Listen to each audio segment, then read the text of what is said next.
So right now, I'm going to bring up our second speaker, everybody's favorite, Chris Sky.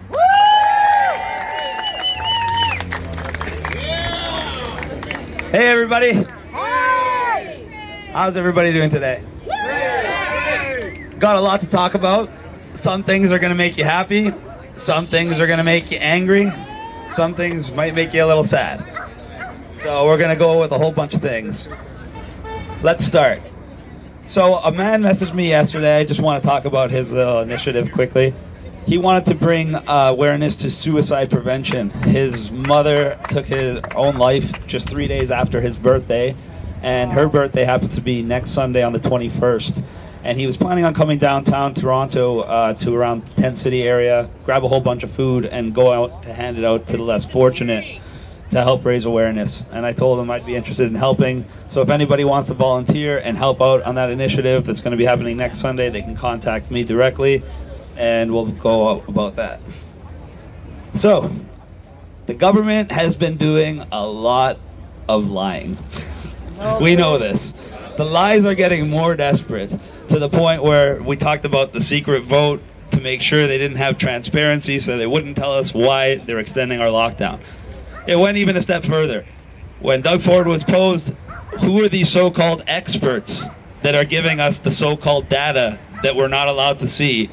His response was, I'm sorry, I can't tell you who the experts are.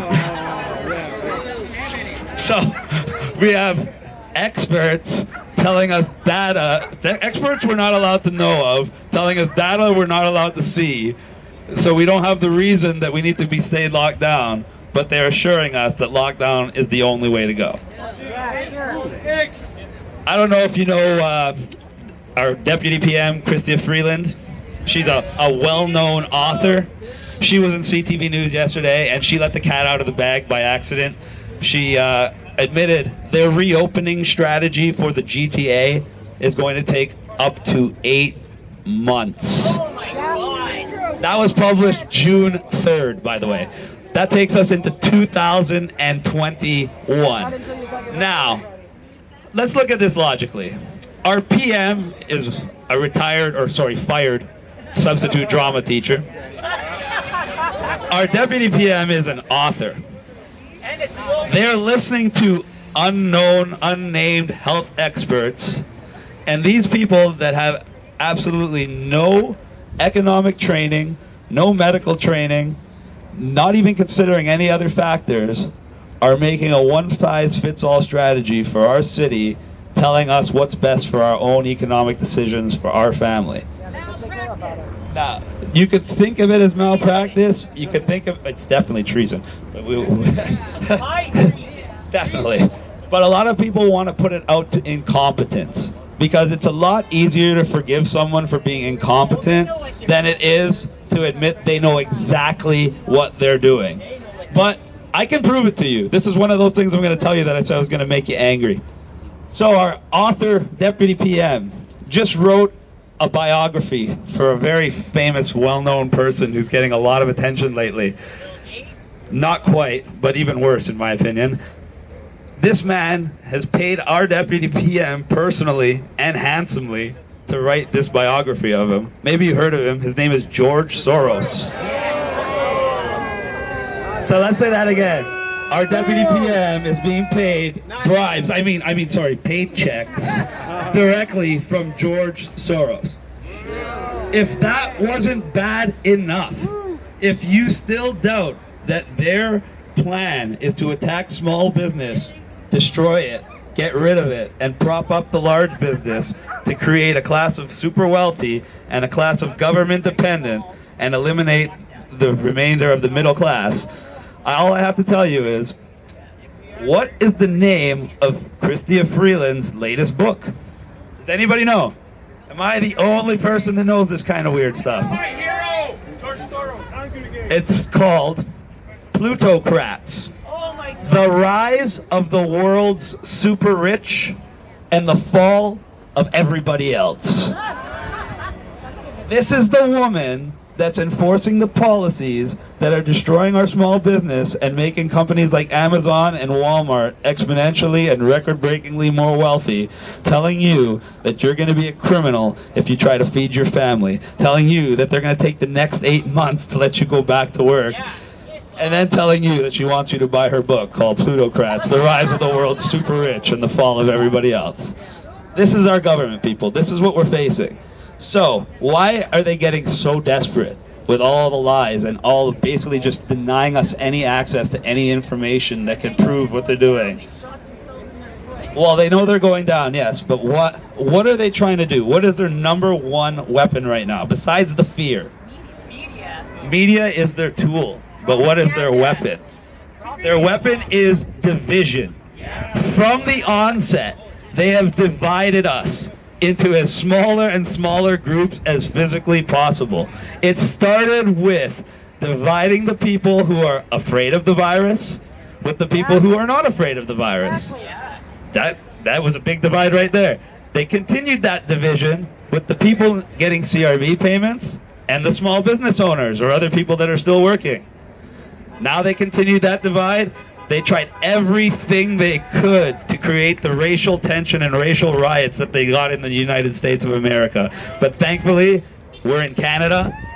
We're in the most diverse, welcoming, inclusive nation in the world. And their plans fell flat on their face.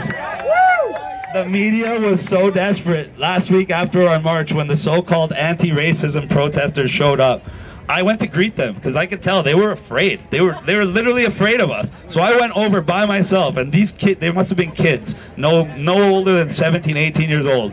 And I walked over and I said, "Why are you guys way over here? Like, we just finished our march. We're having a good mood. Everyone's still having a good time. Why don't you come over there?" Like, they were shaking their head. They're literally terrified of it. What are you scared of? What did somebody tell you? They're like, "Well, we heard by the media that this is a KKK rally." That's what they said to us. I looked at her in the eyes. I said, "Yes, apparently we're all white supremacists. We're all racists and all the rest of it." But I looked at her and I said, "Do I look like I'm someone you should be scared of, or do I look like I'm inviting you over there to be with the rest of us?" And at that point, she shook my hand and she smiled. She didn't take off her mask, though, unfortunately. Baby steps, baby steps. But they did come over. And guess what the mainstream media, who only showed up after they showed up, did? When we were all mingling together, we wanted the media to show how everybody was included, united, the solidarity, the positivity. The media was having none of it. They literally got their camera crews and started trying to literally divide our groups on one side and the other so they could start filming and get their shot of two so-called opposing groups on one side or the other. But our people were having none of it. We were videotaping them. We showed each other. These videos are all online. And you could see the mainstream media getting very frustrated because we were preventing them from creating their narrative. So they just went and called us racists again. No big deal. We're online. We're online. We're all online. Everybody's online, and we hope that we're all On online. website. What do you mean? Yeah, why are you wearing a mask at the front of our thing? Hugs over masks. Didn't you hear? Didn't you get the memo? Which websites? What do you mean? Our website is fearlessontario.ca. My nonprofit is backtowork.bz. And I'm going to talk about getting people back to work right now, as a matter of fact. That's why I'm really here. The most pressing issue. So we know their weapon is division. Sorry for the distraction, but it was obviously on purpose. We know their weapon is division. We know the way around their weapon is unity, solidarity, community outreach. Once we all come together, we can be non-compliant together. When we're non-compliant together, we get our way, they don't get their way. The most pressing issue, there's a lot of issues right now, but the most pressing issue is getting people back to work. Why? 97% of our businesses are small businesses. 70% of our jobs are created by small business. Millions, tens of millions of people rely on small business. Our economy relies on small business. Our way of life revolves around the success of small business. So if we do not come together as a community and save our small businesses, the rest of our country will collapse just as bad. So, thankfully, Back to Work got launched. We already have over $5,000 in the legal fund and is growing every day. Businesses are being added every day. They contact me. I've had people contact me that never showed up at this protest, didn't know, have any idea who I am, just by word of mouth. I want to tell you about one family I went to visit and something that could help a lot of the people here that we helped find in businesses leasing contracts that a lot of people don't know about, but it applies to about 1/4 of all contracts. So I got a call. I got an email. It was from a woman. She had a business. It was a clinic of some type. I don't want to give too much information. So as soon as somebody signs up on my site, a business owner, I get an email notification with their contact, and I immediately contact them, and we make a meeting where I can come to their business, and we can go through their lease agreement and see if there's any way I can help them there. And then we go through their business, and using the new guidelines, I come up with an adaptive business model that'll help them generate revenue, even if they can't officially open, just to keep them afloat. So this family called me, and I went there. Sure enough, I saw a beautiful wife, husband, and 2 amazing little girls. They were like, literally like they came out of a movie. They were just absolutely adorable. And they told me, I told them, you got to look at your lease. There's a clause in 1 out of 4 leases that if you have a government closure on your business, your landlord cannot force you to pay rent. Humongous. Not only will that just save you the amount of money for all this time, number one. Number two, it can give you the leverage to renegotiate an entirely new lease from scratch with cheaper payments, deferred payments, whatever works for you. The point is, it can put you in the driver's seat, and it's something anybody can look at their lease, costs absolutely no money, and it'll affect at least 1 out of 4 businesses in this country, and it can save those businesses. First of all, that worked for them. As soon as they saw that, they started tearing up, and they told me that they'd already lost their house, and they were literally about a week away from losing their business, and really didn't know what they were going to do. So we went through their business. I gave them a way that they could start generating revenue again. They got the confidence they needed, the courage they needed to stand up to the government, and more importantly, they got the means to save their family, save their business, and hopefully get their house back. This is what Back to Work is all about. This is what we're trying to do on a grand scale for everybody. Everybody needs to look out for everybody else. The landlords need to take care of the business owners. The essential businesses need to take care of the non-essential businesses. All of us need to do our part. I donated those waters from Back to Work just for everybody, and we don't want anything, but we do appreciate donations at backtowork.bz for the cause, one way or the other. We accomplished a lot in the last week when we started Fearless Ontario, and we got Randy to come speak for us. He's been a real thorn in their side. He's the one that started that petition, and that petition is great. It's getting not just national attention. We got an official endorsement from Dr. Penny, and she's internationally renowned. And so when you have international doctors that aren't on the government payroll telling you the truth, it's a lot more credible than unnamed doctors giving you unnamed data, telling you how you have to live your life. Another important development that I have to mention.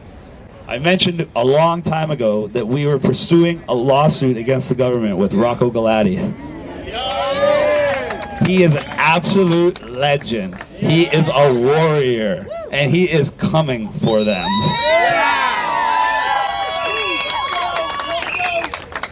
Ideally, it should be filed by next Tuesday. If you're wondering why it's taken this long, it's pretty easy to explain. Our government is so corrupt, and everything they're doing is so blatantly illegal, that our lawsuit submission is already at 83 pages long and counting. 83 pages to try to explain all the illegal stuff they're doing and all the ways they're trying to subjugate us. Well, it's going to get filed next week. The pressure is going to be on. This is going to keep growing. We're getting new privileges. Next week, we're going to try to bring food here. We're going to sell donating tickets to help generate revenue for all the causes going around. We need everybody to do their part. We need everybody to sign that petition. We need everybody to go to fearlessontario.ca and sign up. We need everybody to go to backtowork.bz, make a small donation, show your business friends. It's spreading by word of mouth. Every business I help tells another business, tells another business, tells another business. And it's going great. I tried to warn you guys about this whole regional opening thing, and I told you they're going to use it as a way to stall. They try to show you this map that shows all of Ontario, and it looks like the whole of Ontario is open except this little tiny portion that we call the GTA. The reality is, the GTA is almost 70% of all the businesses in Ontario. So even if they open the rest of Ontario, all the businesses at 50% capacity, that's only 15% of the economy open. And they're trying to tell you guys that they're opening things.